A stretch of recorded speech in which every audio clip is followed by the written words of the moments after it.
तर्क से कोई बात समझाते हैं, तो तर्क से कोई बात समझाते हैं तो वो बात समझने के लिए तर्क दिया है। तर्क अपने आप में कोई काम का नहीं है कि वो तर्क कोई काम का है, नहीं समझे। हमने जैसे आपको तर्क दिया कि भाई देखो ये दया दान पूजा भक्ति करने से धर्म नहीं होता, और हमने कोई तर्क से बात समझाई, आपको बात समझ में आ गई, लेकिन आप वो तर्क पकड़ के बैठ गए। तो तर्क भी बात को समझाने के लिए दिया जाता है कि किस अपेक्षा कथन कर रहे हैं। यहाँ एक देश, और उसको अपन सर्वदेश पकड़ लेते हैं।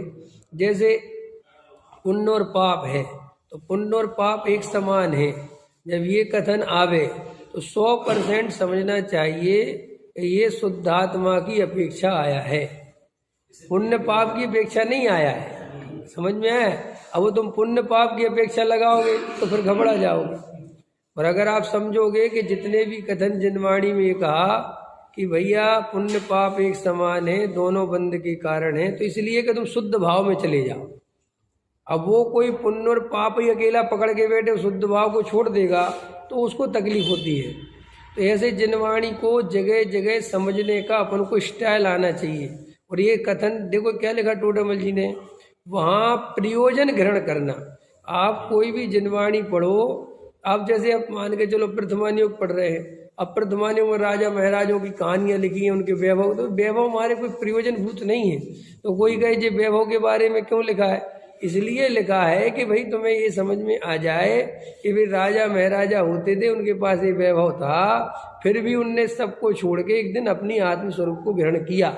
अगर इनमें सुख होता तो वे छोड़ के क्यों जाते? प्रयोजन तो ये है। अब कोई कहे कि पहले मैं चक्रवर्ती बनूंगा, समझ में आया कि नहीं आया, और फिर मैं जो है बाद में छोड़ूंगा। अरे भैया ये थोड़ी है, ये कथन थोड़ी समझाया तुम्हारे लिए हमने। ऐसे बहुत से लोग होते हैं, अरे साहब चक्रवर्ती के इतने पास पैसा होता है, तो उतने पैसा होता है, सम्यक दृष्टि होता है, तो मैं पहले पैसा जोड़ तो लेने दो। तो भैया वो चक्रवर्ती सम्यक दृष्टि होने के बाद ही बना है। वो हल में है, जितने भी ये राजा महाराजा जिनके तुम 63 लाख के महापुरुष होते हैं, ये सब सम्यक दृष्टि ही होते हैं। माने हमें इनमें जरा सी अपन वस्तु स्वरूप को प्रयोजन भूत दृष्टि रखेंगे तो कभी गलती नहीं होगी। अब ये द्रव्य कर्म, अब ये जैसे आत्मा राग का नहीं है, राग पुद्गल का, ये बात सच्ची नहीं है। राग पुद्गल का नहीं है, राग जीव का है। तो साहब पुद्गल का तो समय सार में कुंद देव ने कहा है, लेकिन वहाँ प्रयोजन है। राग को पुद्गल ऐसे ही नहीं कह दिया है कि साहब जी तो गप मार दी, बिल्कुल गप नहीं है। वो प्रयोजन भूत कथन है कि राग को पुद्गल का इसलिए कहा कि पुद्गल के निमित्त से होता है, उस जड़पना उसका स्वभाव होता है। राग अपने आप को नहीं जानता, जीव अपने राग को जानता है। इसे और पुद्गल के लक्ष्य से होता है, और जीव का विकार है, रखने लायक नहीं है। तो जो चीज रखने लायक नहीं है, अपना स्वभाव नहीं है, पर द्रव्य के लक्ष्य से हुई है, द्रव्य कर्म के उदय के निमित्त से हुआ है, उसे जीव अपना क्यों माने? और उस वहां से दृष्टि हटानी थी तो उसे पुद्गल का कहा। लोग में ऐसे कथन बहुत होते हैं, जैसे लड़का अब हमारा नहीं रहा, बहू का हो गया, तो बहू का लड़का हो सकता है, और अगर वो बहू का लड़का हो जाएगा तो उसकी मां नहीं हो जाएगी।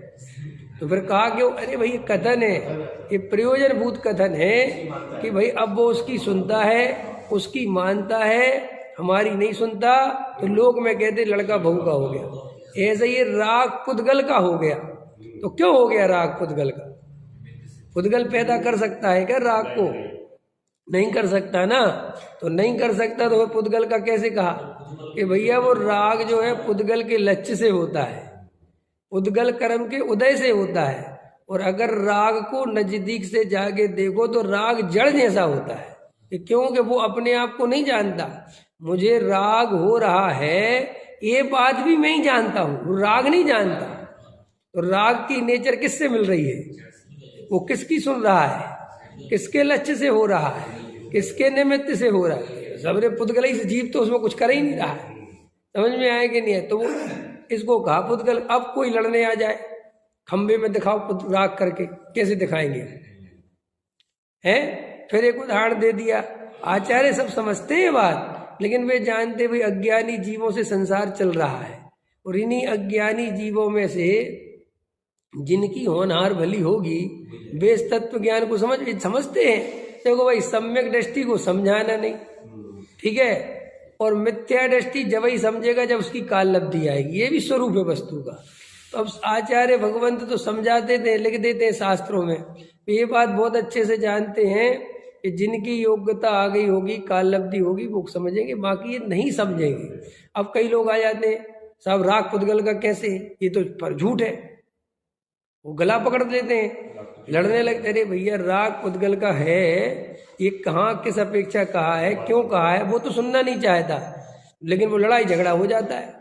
बिल्कुल हम कह रहे, कभी कुछ मत समझो, बस ये समझो कि ये किस कथन से, किस प्रयोजन से ये बात कही जा रही है, तो आपको अंदर अंदर सब समाधान मिलते जाएंगे। वरना आप इन छोटी छोटी चीजों में जीवन खो दोगे और आपको समझ ही नहीं आएगा कि हुआ क्या है।